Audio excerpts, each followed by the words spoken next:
ಮೊಟ್ಟ ಮೊದಲನೇದಾಗಿ ರಜಪೂತ ಮತ್ತು ಮೊಘಲ ಸಾಮ್ರಾಜ್ಯದ ಸಂಬಂಧ.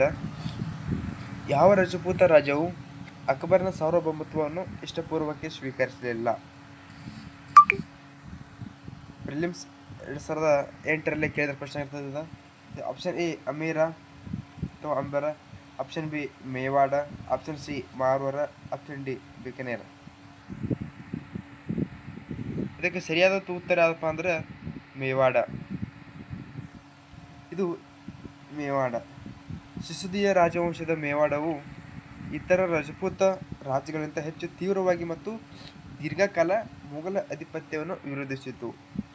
ಈ ಮೇವಾಡ ರಾಜವಂಶ ಏನಪ್ಪ ಅಂದ್ರೆ ಅದೇ ದೀರ್ಘಕಾಲವಾಗಿ ಮೊಘಲ ಸಾಮ್ರಾಜ್ಯವನ್ನು ವಿರೋಧಿಸಿತು ಅಂತ ಹೇಳ್ತಲಾಗ್ತದೆ. ಮತ್ತು ಅದೇ ರೀತಿಯಾಗಿ ಮಹಾರಾಣಾ ಉದಯ್ ಸಿಂಗ್ ಎರಡನೇ ಉದಯ್ ಸಿಂಗ್ ಅವನ ಮಗ ಮಹಾರಾಣಾ ಪ್ರತಾಪ್ ಇವನು ಅಕ್ಬರಿಗೆ ಶರಣಾಗೋ ನಿರಾಕರಣೆ ಮಾಡ್ತಾನಂತ. ಅಕ್ಬರ ಶರಣಾಗೋ ನಿರಾಕರಣೆ ಮಾಡಿದನು ಯಾರು? ಮಹಾರಾಣಾ ಪ್ರತಾಪ್ ಸಿಂಹ. ಇನ್ನು ಎರಡನೇ ಪ್ರಶ್ನೆ ಯಾವಪ್ಪ ಅಂದ್ರೆ ಅಕ್ಬರನ್ ತನ್ನ ರಾಜಪೂತ ನೀತಿಯನ್ನು ಮುಖ್ಯವಾಗಿ ಯಾವ ತಂತ್ರ ಅನುಸರಿಸಿದನು? ಅಕ್ಬರನು ತನ್ನ ರಜಪೂತ ನೀತಿಯಲ್ಲಿ ಮುಖ್ಯವಾಗಿ ಯಾವ ತಂತ್ರವನ್ನು ಅನುಸರಿಸಿದನು? ರಜಪೂತರ ನೀತಿ ಏನಿರ್ತದಲ್ಲ ಅದು ಅಕ್ಬರ್ ಯಾವ ನೀತಿಯನ್ನು ಅನುಸರಿಸಿದಂತ ಕೇಳಲಾಗ್ತದೆ. ಆಪ್ಷನ್ ಎ ಸಂಪೂರ್ಣ ವಶಪಡಿಸಿಕೊಳ್ಳುವಿಕೆ, ಸಮನ್ವಯ ಮತ್ತು ಏಕೀಕರಣ ಮತ್ತು ನಿನಾರ್ಮ ನೀತಿ. ಆಪ್ಷನ್ ಡಿ ಉಪೇಕ್ಷೆ. ಇದಕ್ಕೆ ಸರಿಯಾದ ಉತ್ತರ ಏನಪ್ಪ ಅಂದ್ರೆ ಸಮನ್ವಯ ಮತ್ತು ಏಕೀಕರಣ. ಸಮನ್ವಯ ಮತ್ತು ಏಕೀಕರಣ. ಅಕ್ಬರ್ನ ಸೈನ್ಯಾತ್ಮಕ ಪರಿಹಾರಗಳ ಮಿತಿಗಳನ್ನು ಅರಿತು ಸಮನ್ವಯ ನೀತಿಯನ್ನು ಅಳವಡಿಸಿಕೊಂಡನು. ಇದು ರಾಜತಾಂತ್ರಿಕ ಮೈತ್ರಿಗಳು ಮತ್ತು ವಿವಾಹ ಸಂಬಂಧಗಳು, ಜಾಗೀರದಾನಗಳು ಮತ್ತು ರಜಪೂತರನ್ನು ಮೊಘಲ ಶ್ರೇಣಿಯಲ್ಲಿ ಸೇರ್ಪಡಿಸಿಕೊಳ್ಳುವುದನ್ನು ಒಳಗೊಂಡಿತು. ಮೊಘಲ ಶ್ರೇಣಿಯಲ್ಲಿ ಸೇರ್ಪಡೆಗೊಳ್ಳುವುದನ್ನು ಅನುಸರಿಸುವುದು ಅದು ಒಳಗೊಂಡಿತ್ತು. ಇನ್ನು ಮತ್ತೆರಡನೇ ಪ್ರಶ್ನೆ ಯಾವಪ್ಪ ಅಂದ್ರೆ ಮೂರನೇ ಪ್ರಶ್ನೆ ಅಕ್ಬರ್ನ ಆಸ್ಥಾನದಲ್ಲಿ ಸೇರ್ಪಡೆಗೊಂಡ ಪ್ರಮುಖ ರಜಪೂತ ಸರದಾರರು ಯಾರು? ಇದು UPSC ಪ್ರಿಲಿಮ್ಸ್ ಹಿಸ್ಟ್ರಿ ಪೇಪರ್ 1ರಲ್ಲಿ ಕೇಳಲಾಗ್ತದೆ. ಯಾವುದು 2021ರಲ್ಲಿ. ಅಕ್ಬರ್ನ ಆಸ್ಥಾನದಲ್ಲಿ ಸೇರ್ಪಡೆಗೊಂಡ ಪ್ರಮುಖ ರಜಪೂತ ಸರದಾರರು ಯಾರು ಅಂತ ಕೇಳೋಣ. ಆಪ್ಷನ್ ಎ ಮಾನಸಿಂಹ ಮತ್ತು ಭಗವಾನ್ ದಾಸ್, ಆಪ್ಷನ್ ಬಿ ರಾಣಾ ಪ್ರತಾಪ್ ಮತ್ತು ರಾಣಾ ಸಂಗ್, ಆಪ್ಷನ್ ಸಿ ರಾವ್ ಬೂದಾ ಮತ್ತು ರಾವ್ ಸಿಂಹ, ಆಪ್ಷನ್ ಡಿ ಬಪ್ಪ ರಾವಲ್ ಮತ್ತು ನಾಗಭಟ್ಟ. ಇದಕ್ಕೆ ಸರಿಯಾದ ಉತ್ತರ ಯಾವುದಪ್ಪ ಅಂದ್ರೆ ಮಾನಸಿಂಹ ಮತ್ತು ಭಗವಾನ್ ದಾಸ್. ಮಾನಸಿಂಹ ಮತ್ತು ಭಗವಾನ್ ದಾಸ್ ಅವರು ಸರಿಯಾದ ಉತ್ತರ ಆಗಿರ್ತದೆ. ಇದಕ್ಕೆ ಸ್ವಲ್ಪ ವಿವರ ನೋಡೋದಂದ್ರೆ ಮಾನಸಿಂಹ ಮತ್ತು ಭಗವಾನ್ ದಾಸ್ ಇವರು ಅಕ್ಬರ್ನ ಆಸ್ಥಾನದಲ್ಲಿ ರಜಪೂತ ಸರ್ದಾರರಾಗಿದ್ದರು. ಇವರು ಮೊಘಲ ಸೈನ್ಯ ಮತ್ತು ಆಡಳಿತದಲ್ಲಿ ಉನ್ನತ ಸ್ಥಾನಗಳನ್ನು ಹೊಂದಿದರು. ಯಾರು? ರಜಪೂತರು ಮೊಘಲರ ಕಾಲದಲ್ಲಿ ಅಥವಾ ಅಕ್ಬರ್ನ ಆಸ್ಥಾನದಲ್ಲಿ ಮುಖ್ಯವಾಗಿ ಉನ್ನತ ಸ್ಥಾನಗಳನ್ನು ಹೊಂದಿರುತ್ತಾರೆ. ಯಾರು? ಮಾನಸಿಂಗ ಮತ್ತು ಭಗವಾನ್ ದಾಸ್. ಇನ್ನು ನಾಲ್ಕನೇ ಪ್ರಶ್ನೆ ಯಾವಪ್ಪ ಅಂದ್ರೆ ಅಕ್ಬರ್ನ ಆಸ್ಥಾನದಲ್ಲಿ ಸುಮಾರು ಎಷ್ಟು ಪ್ರತಿಷ್ಠಿತ ಮೊಘಲ ಶ್ರೇಣಿಯ ರಜಪೂತರನ್ನು ಒಳಗೊಂಡಿತ್ತು ಅಂತ ಆಗಲ್ಲಿ ನೋಡಿದ್ವು. ಯಾರ ಒಳಗೊಂಡಿರ್ತ ನೋಡಿದೀವಿ. ಈಗ ಅಕ್ಬರ್ನ ಆಸ್ಥಾನದಲ್ಲಿ ಸುಮಾರು ಎಷ್ಟು ಪ್ರತಿಶತ ಮೊಘಲ ಶ್ರೇಣಿಯ ರಜಪೂತರನ್ನು ಒಳಗೊಂಡಿತ್ತು ಕೇಳಿದ್ರು. Option A 10%, option B 20%, option C 30%, option 40%. ಇದಕ್ಕೆ ಸರಿಯಾದ ಉತ್ತರ ಯಾವಪ್ಪ ಅಂದ್ರೆ ಆಪ್ಷನ್ ಬಿ 20% ಮೊಘಲ ಸಾಮ್ರಾಜ್ಯವನ್ನು ಒಳಗೊಂಡಿತ್ತು. ಇದಕ್ಕೆ ಸ್ವಲ್ಪ ವಿವರ ನೋಡೋಣ ಅಂತಂದ್ರೆ ಉತ್ತರ 20. ಅಕ್ಬರ್ನ ಆಡಳಿತದಲ್ಲಿ ಸುಮಾರು 20% ಮೊಘಲರ ಶ್ರೇಣಿ ರಜಪೂತರು ಒಳಗೊಂಡಿತ್ತು. ಇವರು ಮೊಘಲರ ಸೈನ್ಯ ಮತ್ತು ಆಡಳಿತಕ್ಕೆ ವಿಶ್ವಾಸಾರ್ಹ ಮೂಲವನ್ನು ಒದಗಿಸಿದರು. ಇವರು ಮೊಘಲ ಸಾಮ್ರಾಜ್ಯಕ್ಕೆ ವಿಶ್ವಾಸಾರ್ಹವಾಗಿ ಮೂಲವನ್ನು ಒದಗಿಸಿದರು ರಜಪೂತರು. ಇನ್ನು 5ನೇ ಪ್ರಶ್ನೆ ಇದು 2026ರ ಸಂಭಾವ್ಯ ಪ್ರಶ್ನೆ ಇರ್ತದೆ. ಇದಕ್ಕೆ ಹೆಚ್ಚಿನ ಒತ್ತು ಕೊಟ್ಟು ಇದಕ್ಕಿಂತ ಹೆಚ್ಚಿನ ವಿವರಣೆ ನೋಡೋಣ. 2026ರ ಸಂಭಾವ್ಯ ಪ್ರಶ್ನೆಗಳು ಹಾಟ್ ಟಾಪಿಕ್ ಅಂತದ. ಮುಖ್ಯವಾಗಿ ಪ್ರಶ್ನೆ 1 ಹಲ್ದಿಘಾಟಿ ಯುದ್ಧದ ಫಲಿತಾಂಶದ ಬಗ್ಗೆ ಸಮಕಾಲೀನ ಚರ್ಚೆ. 2026 ಪ್ರಶ್ನೆ ಹಲ್ದಿಘಾಟಿ ಯುದ್ಧದಲ್ಲಿ ಮಹಾರಾಜ ಪ್ರತಾಪ್ ವಿಜಯಶಾಲಿಯಾಗಿದ್ದರು. ಎಂದು ಇತ್ತೀಚಿನ ಹೇಳಿಕೆಯನ್ನು ಯಾರು ನೀಡಿದ್ದಾರೆ ಮತ್ತು ಇದರ ಐತಿಹಾಸಿಕ ಮಹತ್ವವೇನು? ಯಾರು ನೀಡಿದ್ದಾರೆ ಮತ್ತು ಇದಕ್ಕೆ ಐತಿಹಾಸಿಕ ಮಹತ್ವವೇನು ಅಂತ ಕೇಳಿದ್ದಾರೆ.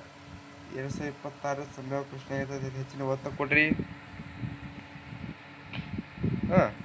ಇದಕ್ಕೆ ಸರಿಯಾದ ಉತ್ತರ ಯಾವುದಪ್ಪ ಅಂದ್ರೆ ಉತ್ತರ RSS ಮುಖ್ಯಸ್ಥ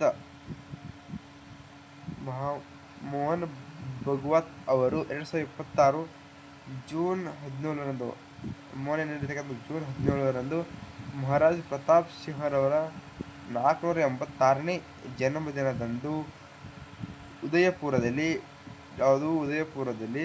ಈ ಹೇಳಿಕೆಯನ್ನು ನೀಡಿದ್ದಾರೆ. ಈ ನೋಡ್ರಿ ಪ್ರಶ್ನೆ ಸರಿಯಾಗಿ ತಿಳ್ಕೊರಿ.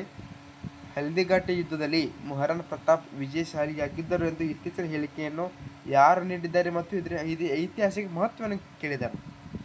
RSS ಮುಖ್ಯಸ್ಥ ಮೋಹನ್ ಭಗವತ್ ಅವರು 2026 ಜೂನ್ 17ರಂದು ಮಹಾರಾಣಾ ಪ್ರತಾಪ್ ಅವರ 486ನೇ ಜನ್ಮದಿನದಂದು ಉದಯಪುರದಲ್ಲಿ ಈ ಹೇಳಿಕೆ ನೀಡಿದ್ದಾರೆ.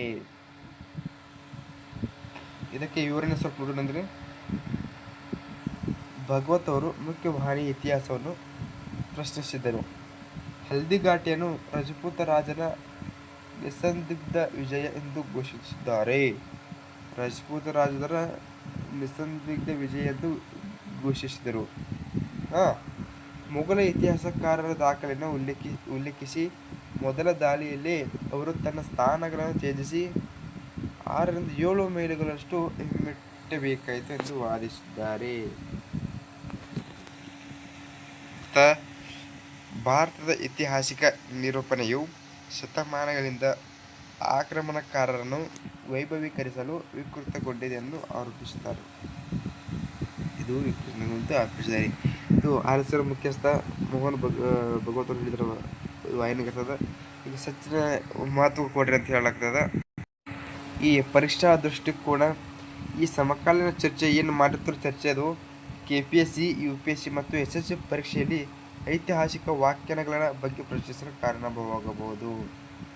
ಈ ನೋಡ್ರಿ KPSC, UPSC ಆ್ಯಂಡ್ SSC ಪರೀಕ್ಷೆಗಳಲ್ಲಿ ಪ್ರಶ್ನೆಗಳಿಗೆ ಕಾರಣವಾಗಬಹುದು ಅಂತ ಕೇಳಿದ್ರೆ ಪ್ರಶ್ನೆ ಕೇಳಬಹುದು. ಸಂಭಾವ್ಯ ಪ್ರಶ್ನೆ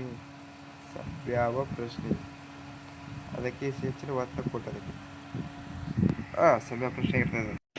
ಇನ್ನೊಂದು ಪ್ರಶ್ನೆ ನೋಡೋಣ, ಅದು ರೀಸನ್ ಆಗುತ್ತದ. ಇದು ಪ್ರಶ್ನೆ 2 ಇರ್ತದ. ಅಕ್ಬರ್ನ ರಜಪೂತ್ ರಾಜ್ಯಗಳೊಂದಿಗೆ ಸಮನ್ವಯ ನೀತಿಯನ್ನು ಅನುಸರಿಸಿದನು. ಆಗಲೇ ಹೇಳಿದಾಗೇನು ಅಕ್ಬರ್ ರಜಪೂತ ರಾಜ್ಯಗಳೊಂದಿಗೆ ಸಮನ್ವಯ ನೀತಿ ಅನುಸರಿಸಿದನು. ಬಿ ಏನು ಹೇಳ್ತಾರಪ್ಪ ಅಂದ್ರೆ ಅಕ್ಬರ್ನ ರಜಪೂತರ ಮಿಲಿಟರಿ ಸಾಮರ್ಥ್ಯ ಮತ್ತು ರಾಜಕೀಯ ಪ್ರಾಮುಖ್ಯತೆ ಗುರುತಿಸಿದನು. ಅಕ್ಬರ್ ರಜಪೂತರ ಮಿಲಿಟರಿ ಸಾಮರ್ಥ್ಯ ಮತ್ತು ರಾಜಕೀಯ ಪ್ರಾಮುಖ್ಯತೆ ಗುರುತಿಸಿದರು. ಇದಕ್ಕೆ ಆಯ್ಕೆ ನೋಡೋಣ. ಆಯ್ಕೆ 1 A ಮತ್ತು R ಎರಡೂ ಸರಿ. RA ನ ಸರಿಯಾದ ವಿವರಣೆಯಾಗಿದೆ. ಆಪ್ಷನ್ ಬಿ A, R ಎರಡೂ ಸರಿ, ಆದರೆ RA ಸರಿಯಾದ ವಿವರಣೆಯಲ್ಲ.